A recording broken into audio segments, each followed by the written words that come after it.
que des envoyés. Je ne suis qu'un simple envoyé. Alléluia. Alléluia. Alléluia. L'œuvre de la croix et les droits des rachats. 1. La libération de l'esclavage spirituel. Jean chapitre 8, verset 34-36 nous dit ceci. Jésus leur répondit, en vérité, je vous l'ai dit, quiconque se livre au péché est esclave du péché. Quiconque se livre au péché est esclave du péché. Or, l'esclave ne demeure pas toujours dans la maison. Les fils y demeurent toujours. Si donc le Fils vous affranchit, vous serez réellement libre. Par son sacrifice, Jésus nous libère de l'esclavage du péché, nous rendant libres et nous réconcilie avec Dieu. Cela prend un pas de foi, cela prend que tu crois à ses paroles. Alors, ça se peut que tu es né dans un environnement tellement religieux que tu ne sais même pas c'est quoi les péchés. Je vais te citer quelques péchés dont la Bible en parle. L'impudicité, la fornication, la magie, les sectes, les calomnies. Ça, ce sont des péchés. Dans le fond, pour faire simple comme définition, oui, on peut dire que les péchés, c'est manquer la cible. Mais je veux te faire une définition simple dont même ta conscience te rappellera. Les péchés, c'est faire le mal à la place du bien que tu connais. Les péchés, c'est faire le mal à la place du bien que tu connais. Il y a dans l'homme ce qu'on appelle la conscience. Des fois, peut-être tu pratiques aucune religion, mais il y a ta conscience qui t'interpelle certaines choses. Alors, l'impudicité, c'est quoi? L'impudicité, c'est de sortir avec une femme dont tu n'as pas le droit de sortir avec. Quand je dis sortir, vous comprenez de quoi je parle. Coucher avec. Sortir avec la femme d'autrui. Ça, c'est l'impudicité. Donc, la Bible nous recommande de nous marier, d'officialiser nos relations, OK, avant de pratiquer ce que nous connaissons, OK? Donc ça, c'est le péché. Même ta conscience t'interpelle. Parce que si tu es sur cette voie-là d'impudicité, généralement, l'impudicité ne se commet pas avec une femme ou un homme. C'est quand tu le commets une fois, ben, tu le commettras avec un autre. Aujourd'hui, nous avons tellement de sites de rencontres que nous pouvons même matcher, comme on dit. On match. Tu matches avec tel, vous vous rencontrez un samedi, tu matches avec tel, tu te rencontres avec l'autre samedi. Cette forme de vie-là, c'est un péché. Le vol, les détournements, l'escroquerie, les mensonges, c'est le péché. Donc, quand ta conscience te reproche de quelque chose, fais-en attention, car c'est la voix de Dieu qui te dit que tu es dans le péché. Et le Seigneur nous dit, quiconque vit dans le péché ne fait pas la volonté de Dieu, est esclave. Alors Jésus est venu nous accorder le droit de rachat par rapport à cet esclavagisme tel que nous avons vu que le droit de rachat s'appliquait quand on était aussi esclave, quand que la personne devenait par lui-même esclave parce que ça arrivait que la personne devient tellement pauvre et qu'il devient esclave. Mais cette loi donnait une porte de sortie en disant que cette personne esclave pouvait toujours avoir le droit de rachat, c'est-à-dire un proche parent pouvait venir les libérer de son esclavagisme. Et nous avons la chance, à cause de l'œuvre de la croix en Jésus-Christ, d'avoir la seconde chance. Même si tu es tombé trop bas dans l'impudicité, commettant la fornication semaine après semaine, allant dans tous les salons érotiques de Montréal, Dieu t'appelle. Dieu te dit, même si tu es tombé dans l'esclavagisme de ces choses, Jésus est là comme ton proche parent, car Jésus est mort sur la croix du calvaire pour le salut de toute l'humanité. Quant à toi de reconnaître qu'il est ton proche parent, de l'accepter comme ton proche parent, enfin que tu puisses jouir du droit de rachat qu'il a acquis sur la croix de Golgotha pour tous les humains. Oui, vous allez me dire, Hans, comment est-ce que Jésus a acquis les droits de rachat sur tous les humains? Jésus a acquis les droits de rachat pour tous les humains sur la croix de Golgotha parce qu'il était 100% homme, 100% Dieu. Mais étant 100% homme, le diable n'a pas pu trouver les péchés en lui. Et la Bible dit que c'est nos péchés qu'il a transportés sur la croix de Golgotha. C'est nos péchés qu'il a transportés sur la croix de Golgotha. Alors que le diable croyait avoir triomphé sur la croix de Golgotha, la Bible dit qu'il a dépouillé. Il a dépouillé les autorités. Il les a livrées publiquement en spectacle. Et il a triomphé. Il est parti dans les séjours des morts. Et il est ressuscité. Il est parti vers le Père. Il a dit, Père, tout est accompli. Oui, j'étais devenu 100% homme. Mais le diable n'a rien trouvé de lui en moi. Le diable a tenté le Christ après 40 jours de jeûne et de prière. Mais le Christ l'a résisté. Au bout de la ligne, il lui a dit, arrière de moi, Satan. Ce n'était que le début de son ministère. Après avoir fait 3 ans de parcours sur la terre, Jésus a accepté de monter sur la croix de Golgotha, où il a dépouillé les forteresses, il a dépouillé les principautés, toutes les lois qui nous condamnaient dans les servitudes du péché. C'est là que Jésus s'est acquis les droits de rachat. Alléluia, bien-aimé. Alléluia. De partout où tu me suis, cette parole est tienne. Même si tu es tombé trop bas, même si tu es tombé trop bas, bien-aimé, alors que je me laissais le Seigneur m'inspirer, il me disait, il m'a donné un message prophétique pour un frère dont je crois que ce message est aussi la tienne. Nous ne sommes pas de la race de Samson. Samson était tombé trop bas. Il était tombé trop bas. Il avait une onction qui était temporaire. Il a demandé une seconde chance.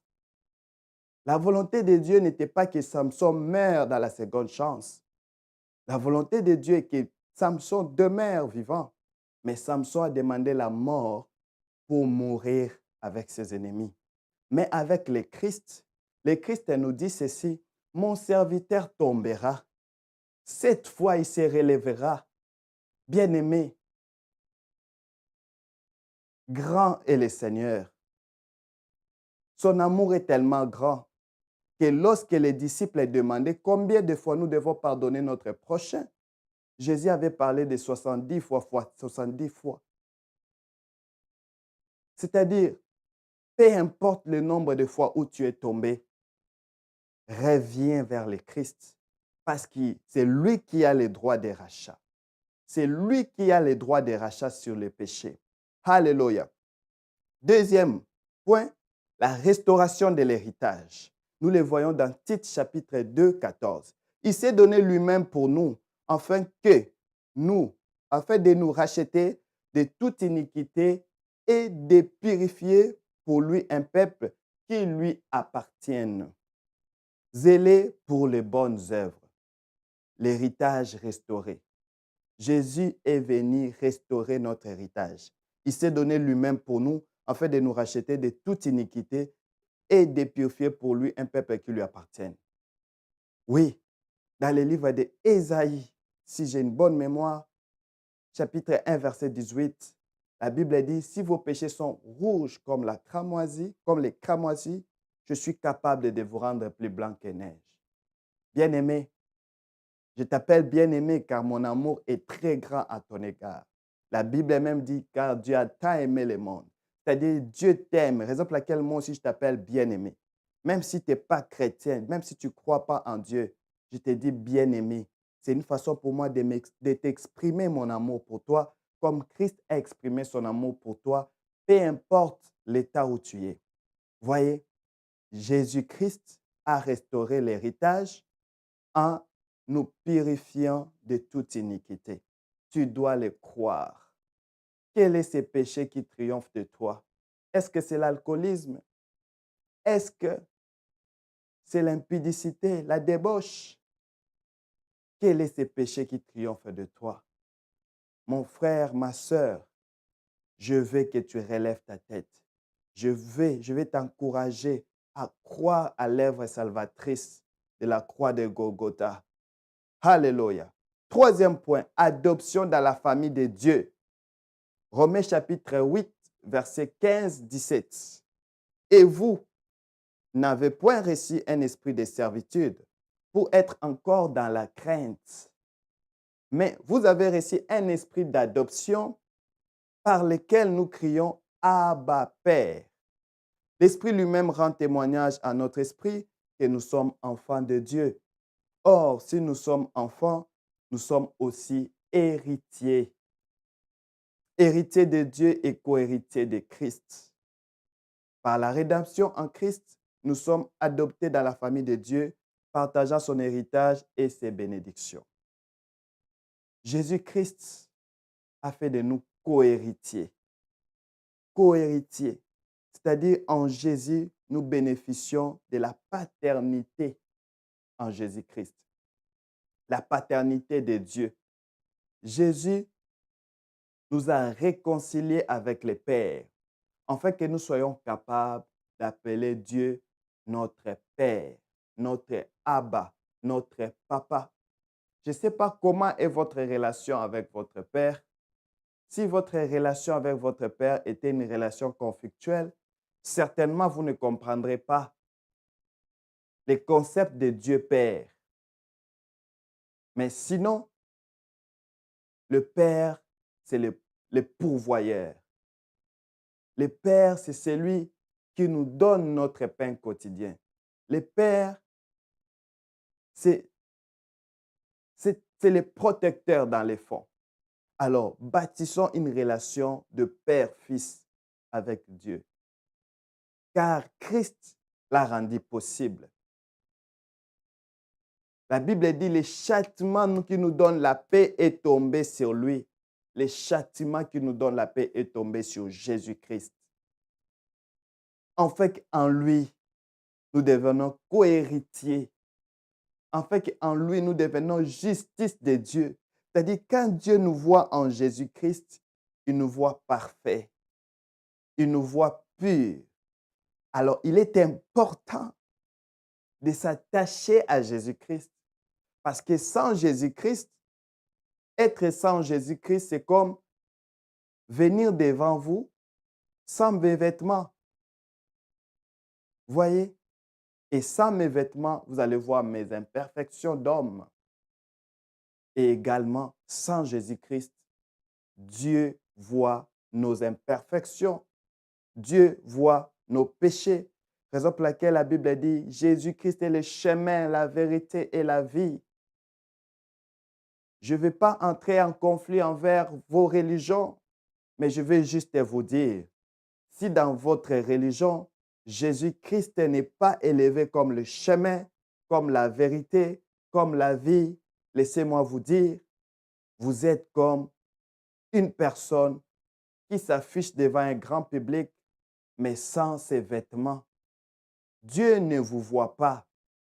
Dieu te voit quand tu acceptes les rédempteurs, quand tu acceptes celui qui a acquis sur la croix de Golgotha les droits des rachats.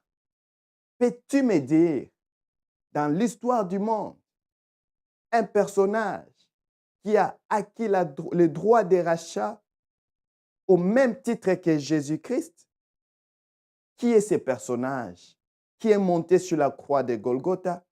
Innocent qu'il était, il a accepté de se faire clouer sur la croix avec des brigands.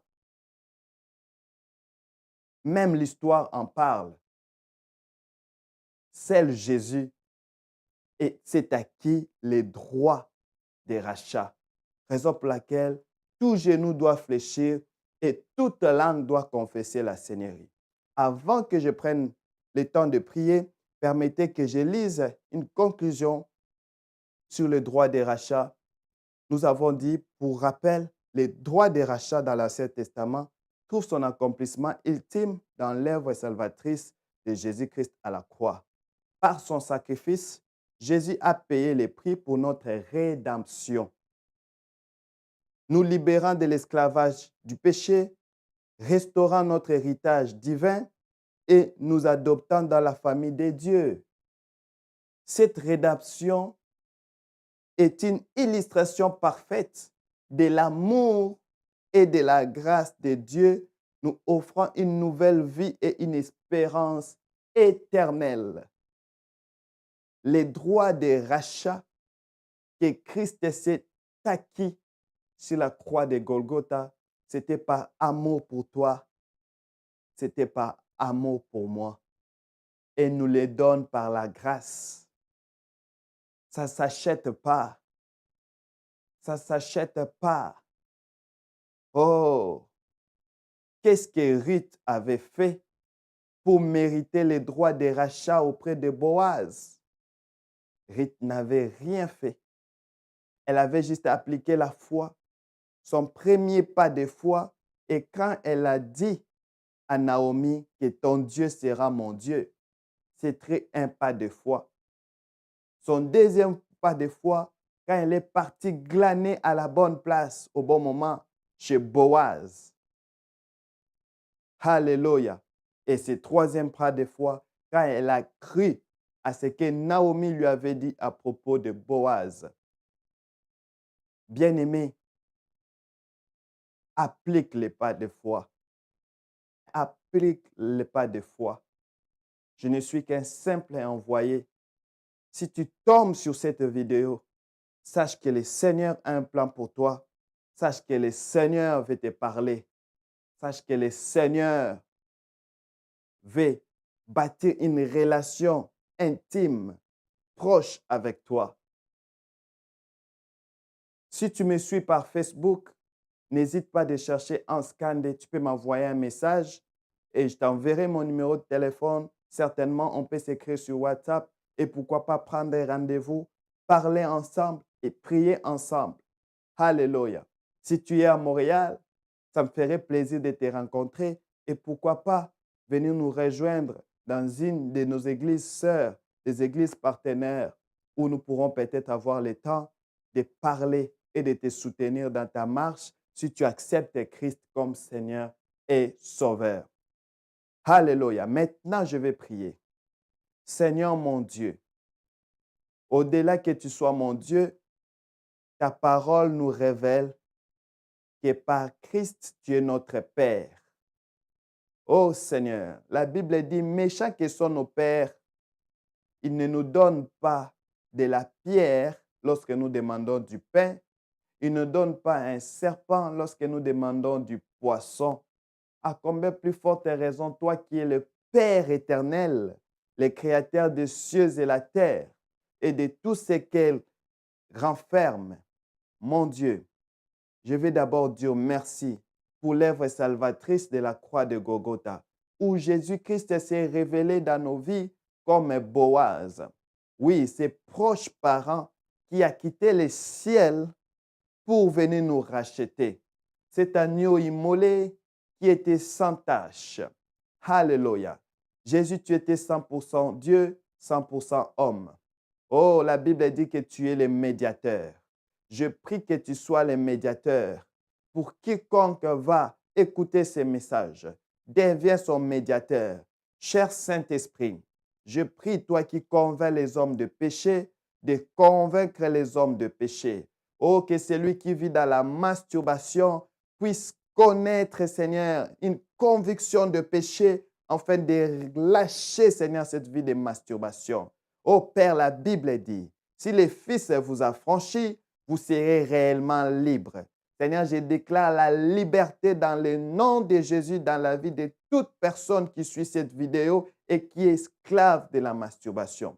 Je prie dans le nom de Jésus que tu libères de la servitude, de la pornographie, de toute personne, Seigneur, qui écoute cette vidéo. Seigneur, c'est toi qui crées les dégoûts du péché. Oui, Seigneur. Tu as dit, Seigneur, que l'esclave sera libre en toi. Liberté, Seigneur. Liberté, Seigneur. Qui dit liberté, Seigneur, c'est-à-dire sortir de l'emprise de ce qui a triomphé de nous. Si c'est les mensonges qui a triomphé de nous, Seigneur, dans le nom de Jésus, laisse que nous soyons libres des mensonges. Si c'est l'hypocrisie, que nous soyons libres de l'hypocrisie. Ô Père, la Bible dit, marchez selon l'esprit et vous n'accomplirez pas les désirs de la chair, car les désirs de la chair sont contraires à ceux de l'esprit. Seigneur, je prie dans le nom de Jésus de faire mourir les désirs de la chair dans le nom de Jésus. L'impudicité, la magie, la sorcellerie, les sectes, les calomnies, les convoitises et ces choses semblables. Seigneur, je l'anéantis dans le nom de Jésus, car Christ, tu as crucifié ces choses. Car Christ, Seigneur, tu as soumis ces choses au bas de la croix, afin qu'en toi nous soyons appelés justice de Dieu. Alléluia. Tu avais promis de nous envoyer le Saint-Esprit, que nous appelons les Paraclétos, que nous appelons l'ami fidèle, le consolateur, l'esprit de force, l'esprit de sagesse. Cher Saint-Esprit, je t'invoque. Je t'invoque dans la vie de toute personne qui va écouter cette vidéo. Manifeste-toi puissamment. Donne force. Que ceux qui sont dans l'addiction soient libérés. Je prie dans le nom de Jésus, ici et maintenant. Ô Seigneur, tu as dit dans ta parole, tu es venu afin que les brebis aient la vie, les vies à l'abondance. Je déclare la vie de Jésus, la vie de Jésus. Là où le péché a abondé, que la grâce et la vie de Jésus surabondent. Je les déclare ici et maintenant, par la puissance de l'Esprit. Ô Père éternel, c'est toi qui nous envoies à être tes ambassadeurs. Oui, Seigneur, tu ne désires pas la mort de pécheurs, tu désires le salut de pécheurs. Raison pour laquelle la Bible dit, oh, alors que nous étions encore pécheurs, Christ est mort pour nous. Christ, je sais que tu es mort pour toutes ces personnes qui vivent encore dans la masturbation, pour toutes ces personnes qui pratiquent encore la magie, pour toutes ces personnes qui pratiquent encore l'occultisme, pour toutes ces personnes qui pratiquent encore l'homosexualité. Christ, tu es mort pour eux. Raison pour laquelle je prie ta miséricorde. Je prie que les saluts entrent dans leur maison. Je prie que les saluts entrent dans leur cœur. Je prie que la délivrance entre dans leur vie. Au nom de Jésus. Père, alors que Seigneur, tu nous as établis ici à Montréal, nous prions, Seigneur, de faire tomber la pluie de délivrance, la pluie de délivrance, la pluie de guérison, de délivrance, Seigneur, dans cette nation éternelle, notre Dieu, pour les salut de quiconque croit et pour la gloire de ton nom, Seigneur. Je te dis merci, Seigneur, pour ces instants. Merci car toi qui envoies ta parole, la parole qui guérit. Seigneur, nous sommes que des simples messagers. Nous sommes que, Seigneur, ceux qui mettent la sémence sur le sol. La Bible dit que c'est toi qui fais germer la plante. Seigneur mon Dieu, regarde ces sacrifices nocturnes, Seigneur. C'est juste pour toi, Seigneur. C'est juste pour toi, Seigneur. La Bible dit, mes brebis entendront ma voix. Seigneur, je prie que tes brebis entendent ta voix. Que cette vidéo traverse, Seigneur, le temps. Que cette vidéo traverse l'espace. Seigneur mon Dieu, que quelqu'un soit touché, quelqu'un soit guéri, quelqu'un soit délivré, quelqu'un soit fortifié, quelqu'un, Seigneur, soit renouvelé, Seigneur. Seigneur, en ce qui concerne sa relation avec toi, Seigneur mon Dieu. Alléluia. Merci. Saint-Esprit, consolateur, Saint-Esprit, révélateur, comme une nouvelle vague qui nous conduit vers le ciel. Souffle, Esprit de Dieu, chantons Saint-Esprit, Saint-Esprit, consolateur, Saint-Esprit, révélateur, comme une nouvelle vague qui nous conduit vers le ciel. Souffle, Esprit, ô souffle, Esprit de Dieu, souffle, Esprit, Dieu souffle l'onction divine, souffle, Esprit, ô souffle le pain de vie, souffle, Esprit, ô souffle, Esprit de Dieu, Soufflez, Esprit Dieu. Soufflez, Esprit de vie. Soufflez, Esprit de soufflez, Esprit de paix. Soufflez, Esprit de soufflez, l'onction divine. Soufflez, Esprit de Dieu. Seigneur, merci parce que tu es fidèle. Merci parce que tu es amour. Merci Seigneur car tu es puissant. Merci car la Bible dit que l'obéissance vaut mieux que les sacrifices. Nous avons obéi à ta voix. Nous avons transmis les messages que tu nous avais donnés. Seigneur, que cette parole atteigne de vie et que les âmes soient sauvées pour la gloire de ton nom. Au nom de Jésus-Christ. Amen. Merci d'avoir suivi ce temps de partage. Que le Seigneur vous bénisse abondamment. Ici, votre humble serviteur, le prophète Hans. Vous pouvez me suivre sur mes réseaux sociaux et pourquoi pas aussi me chercher sur Facebook. Et vous pouvez peut-être voir Hans Kandé avec mon profil. Écrivez-moi sur Messenger. Je vous enverrai mon numéro en privé sur WhatsApp et nous pourrons prendre le temps de parler ou de partager. Si vous êtes à Montréal, n'hésitez pas aussi de communiquer avec moi. Peut-être que je pourrais vous orienter à une église proche. Que Dieu vous bénisse dans le nom de Jésus-Christ. Croyez au dépôt de Dieu que vous avez reçu ici et maintenant. Au nom de Jésus-Christ, soyez bénis. À la prochaine. Amen.